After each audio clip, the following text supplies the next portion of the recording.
गाव कुसाच्या बाहेरचं रूप बदलून गेलंय ग, गाव कुसाच्या बाहेरचं रूप बदलून गेलंय ग.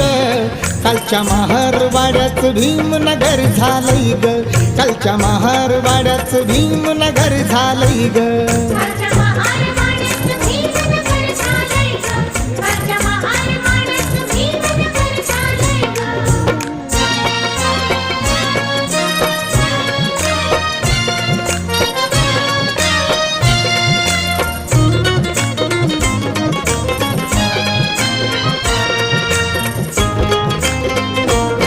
गवताची झोपडी आधी आता आलोय बंगल्यामधी, गवताची झोपडी आधी आता आलोय बंगल्यामधी. नव्हती मिळत गोधडी साधी आता झोपाय मऊ मऊ गादी.